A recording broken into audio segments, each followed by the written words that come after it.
What Versick couldn't know, what none of the Concordat could comprehend, was that their most sophisticated surveillance systems had only detected what humanity wanted them to see.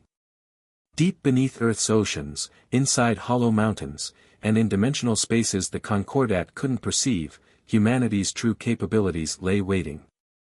The real question wasn't whether humanity would accept the Concordat's offer. The real question was whether the Concordat would survive making it. As Versick's ship departed for Earth, automated systems around the planet registered his movement. Deep within a facility buried beneath the Mariana Trench, a quantum AI calculated probabilities and assessed potential outcomes. In a bunker beneath Mount Everest, the Human Defense Council reviewed the data and continued their preparations. Humanity had detected the Concordat's presence 3 decades ago. They had decoded their communications, analyzed their technology, and understood their intentions. But rather than reveal themselves, they had waited, watched, and prepared. The Concordat thought they were coming to guide a primitive species toward civilization. They were about to discover just how wrong they were. Director Sarah Chen stood in the Quantum Observatory beneath Mount Everest, watching holographic displays track the approaching Concordat fleet. Around her, the crystalline chamber hummed with technologies that the aliens couldn't even theorize existed. The quantum-entangled sensors showed every detail of the incoming vessels, their primitive attempt at stealth technology useless against human detection systems. 37 ships, her AI assistant Aria reported, its consciousness distributed through the facility's quantum network. Their flagship, the Eternal Wisdom, appears to be equipped with what they consider their most advanced technology. Their energy signatures suggest Type II civilization capabilities. Sarah allowed herself a small smile. The Concordat still measured advancement on the Kardashev scale, a quaint reminder of humanity's own past. They had moved beyond such limited metrics centuries ago, after the quantum revolution of 2157. Status of Project Lighthouse, she asked, bringing up another display showing Earth's orbital defense grid. All systems nominal, Aria responded. The dimensional shields remain undetected. The Concordat continues to scan what they believe to be our primitive satellite network, completely unaware of the quantum layer. The chamber's door whispered open as Admiral James Rodriguez entered, his neural implants automatically synchronizing with the facility's systems. The Defense Council is ready for your report, Director. Sarah nodded, following him into the council chamber. The room was simple by human standards, a circular space with 12 seats arranged around a central holographic projector. The council members present represented Earth's unified defense forces, though their appearances barely hinted at their true natures. The Concordat fleet will reach lunar orbit in approximately 72 hours, Sarah began, activating the chamber's quantum display. As expected, they're positioning for a standard intimidation protocol. Their tactical algorithms suggest they plan to demonstrate their technological superiority before offering us the choice between submission and isolation. General Jean, his consciousness currently housed in a synthetic body while his biological form recovered from enhancement surgery, leaned forward. Have they detected any of our true capabilities? None, Sarah confirmed. Our quantum camouflage remains perfect. They see exactly what we want them to see, a primitive species barely reaching for the stars. Their surveillance has documented our rocket launches, our clumsy satellites, our elementary space stations. The facade is holding. Show us their flagship, Council President Amara Okoro requested. The hologram shifted, displaying a detailed scan of the Eternal Wisdom. The vessel was impressive by Concordat standards, a crystalline structure nearly 5 kilometers long, powered by what they considered advanced antimatter reactors. Their shields operate on predictable electromagnetic principles, Sarah explained. Their weapons are primarily focused particle beams and plasma projectors. Nothing that could penetrate even our most basic quantum barriers. And the human facade? President Okoro asked. Sarah gestured, bringing up images of Earth's apparent defense forces. All surface militaries continue to perform standard exercises with conventional weapons. Space Force maintains its regular patrol patterns with our primitive vessels. The Concordat observers are recording exactly what we want them to see, a fractured species still dependent on chemical rockets and nuclear fission. The council members exchanged knowing looks. Humanity had debated first contact protocols for centuries, ever since they had achieved quantum consciousness and discovered their true place in the universe. The decision to maintain a primitive facade had been controversial, but time had proven its wisdom. Status of the Terminus Protocol? General Zhang inquired. Ready for implementation, Sarah replied. The quantum fleet remains in dimensional storage, crews prepared for immediate deployment. Response times will be under 30 seconds from command authorization. President Okoro stood, her form shimming slightly as her quantum consciousness interfaced more deeply with the facility's systems. The Concordat believes they are coming to guide what they see as a primitive, chaotic species toward proper civilization. Their arrogance blinds them to the possibility that their own understanding of civilization might be primitive. She turned to face the council. Humanity learned long ago that true advancement lies not in the technology we display, but in the wisdom to know when not to display it. The Concordat's arrival gives us an opportunity to teach this lesson. And if they refuse to learn? Admiral Rodriguez asked. Then they will discover why humanity chose to hide its true nature, President Okoro replied. Not out of fear, but out of mercy. In orbit, the Concordat fleet continued its approach, blissfully unaware that they were being observed with technologies they couldn't comprehend. Their sensors showed them what they expected to see, a vulnerable planet protected only by primitive satellites and basic space stations. They didn't detect the quantum barriers surrounding Earth, invisible to their primitive scanners. They couldn't perceive the dimensional pockets where humanity's true fleet waited. They had no way of knowing that their every movement, every communication, every decision was being analyzed by intelligences that operated on principles they couldn't imagine. The Concordat was coming to enlighten what they thought was a primitive species. Instead, they were about to learn what true enlightenment meant. And the price of their arrogance would be beyond their darkest fears. High Admiral Versick stood proudly on the command deck of the Eternal Wisdom as it entered Earth's orbit. The massive view screens showed his impressive fleet arranged in perfect ceremonial formation, their crystalline hulls gleaming in the sunlight.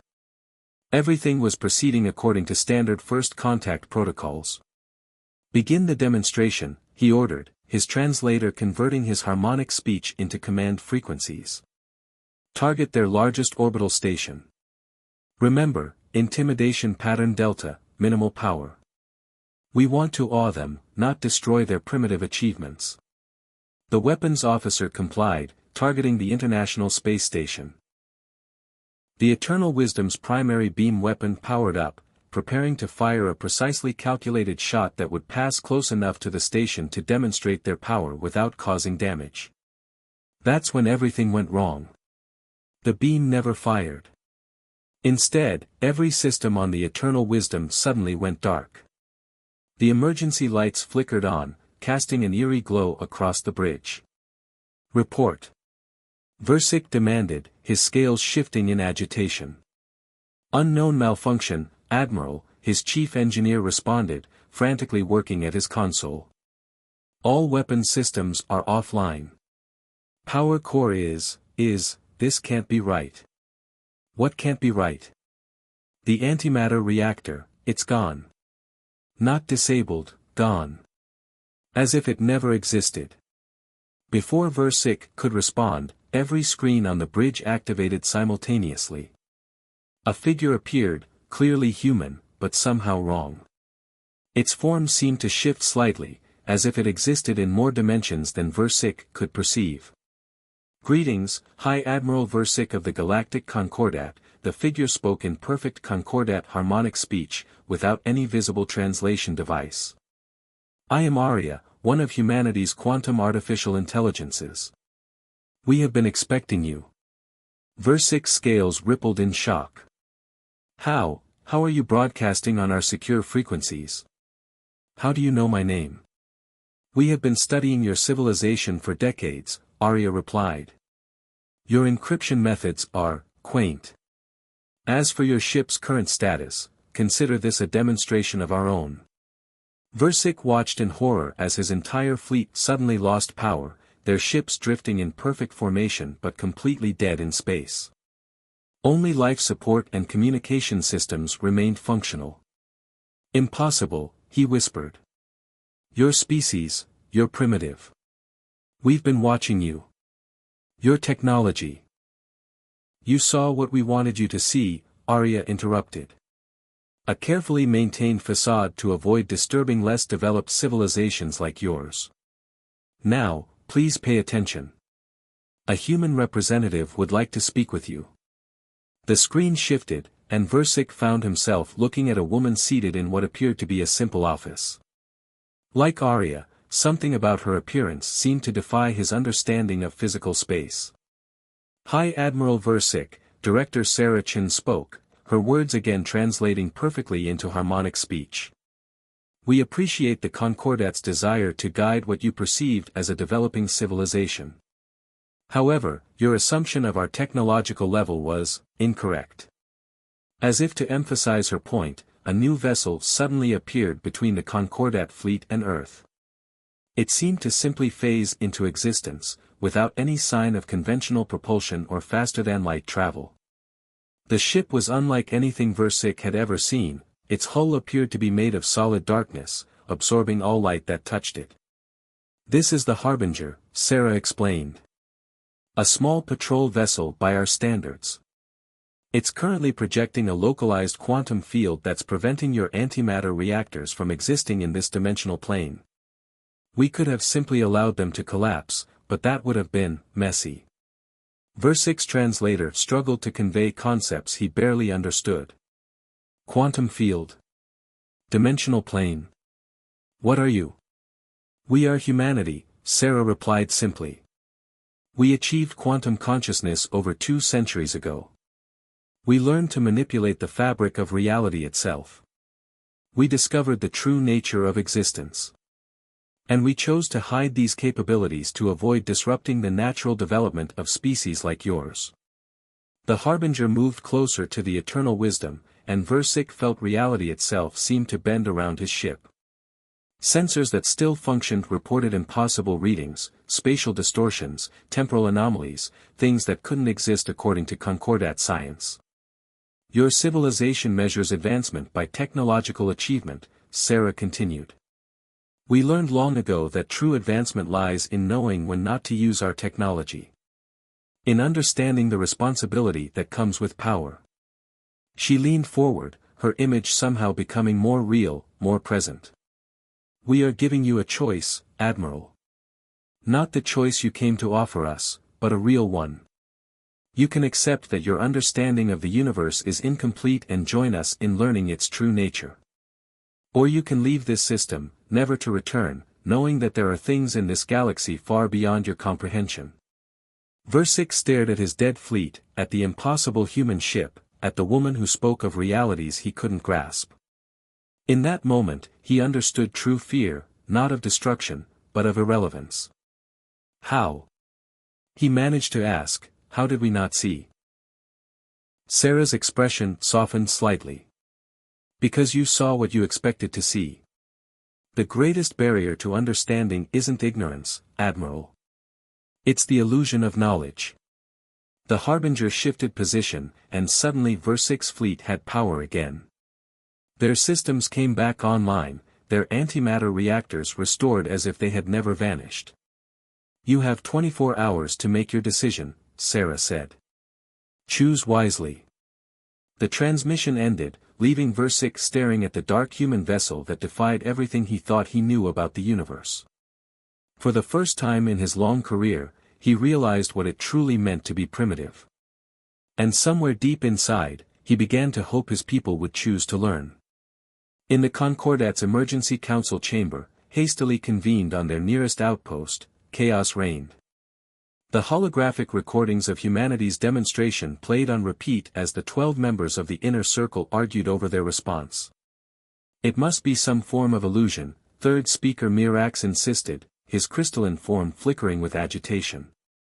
No civilization could hide such advancement. It violates every principle of societal development we've documented. First speaker Tal's bioluminescent patterns pulsed with anxiety. The readings are real. That human vessel, the Harbinger, it manipulated fundamental forces we thought immutable. They didn't just disable our ships, they removed our power cores from existence itself. High Admiral Versick stood silently, watching the recordings. The dark human ship haunted his thoughts, its impossible capabilities defying everything he believed about technological progression. His scales had lost their luster, dulled by the weight of his failure. We still have superior numbers, second speaker Zexna suggested. If we commit the entire defense fleet. The chamber's screens suddenly activated, interrupting her. The human AI, Arya, appeared on every display simultaneously. Pardon the interruption, Arya said, its form shifting in ways that made the council members' visual processors glitch. But we thought you might appreciate more information to inform your decision. The chamber's holographic projector activated, but what it displayed made several council members recoil. The image showed Earth, but somehow wrong, as if they were seeing it through layers of reality simultaneously. What you're observing, Arya explained, is Earth as it truly exists across 11 accessible dimensional planes. The structures you're seeing in orbit aren't stations or satellites, they're quantum anchor points maintaining our dimensional stability field. The image zoomed out, revealing a vast network of impossibly complex structures extending throughout the solar system. Some seemed to fade in and out of existence, others appeared to exist in multiple places simultaneously. This is impossible, Mirax whispered. The energy requirements alone. Your understanding of energy is limited to four-dimensional physics, Arya replied. We transcended those limitations centuries ago. Allow me to demonstrate. The space above the council table suddenly distorted. A small object appeared, a perfect sphere of what appeared to be liquid darkness. It floated serenely, defying gravity. This is a quantum singularity, Arya explained. A consciousness storage medium. It contains more processing power than every computer in your civilization combined, powered by the quantum fluctuations of vacuum energy itself. First speaker Tal reached toward it hesitantly. How did your species achieve this? The same way we achieved everything, a new voice answered. Director Sarah Chen stepped out of what appeared to be thin air, making several council members jump back. Her form seemed more fluid now, less constrained by physical reality. We asked questions, she continued. We challenged assumptions. We refused to accept limitations. When we discovered quantum consciousness, we didn't just study it, we embraced it. We evolved. She gestured, and the chamber's walls seemed to become transparent, revealing the true nature of space around them. The council members saw their reality as humanity saw it, a complex web of interconnected dimensions, flowing with energies they had never imagined. Your civilization has achieved remarkable things, Sarah acknowledged. But you stopped asking the fundamental questions. You decided you understood how the universe worked, and that certainty became your prison.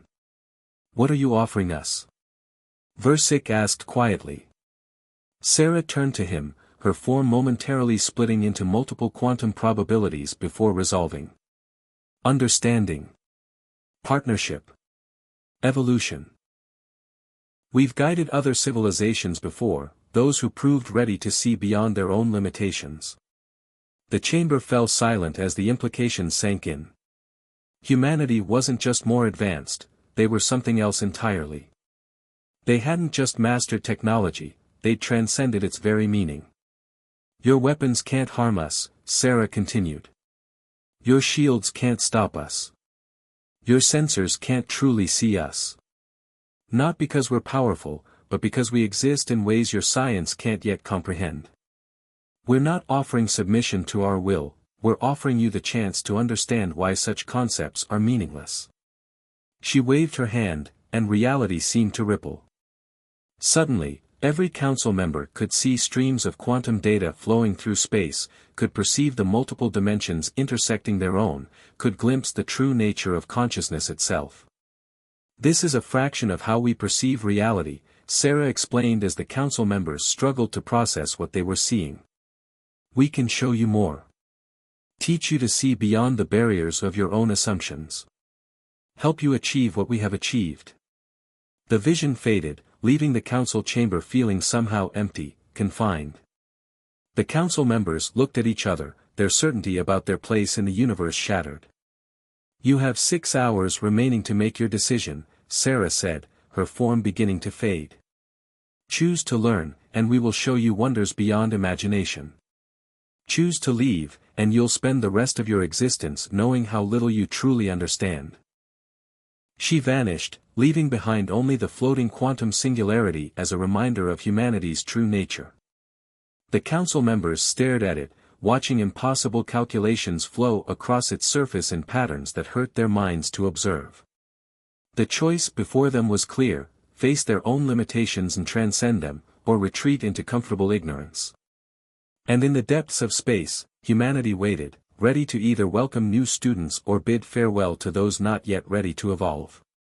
Would you like me to continue with the final part, where the Concordat makes their decision and we see the consequences of their choice?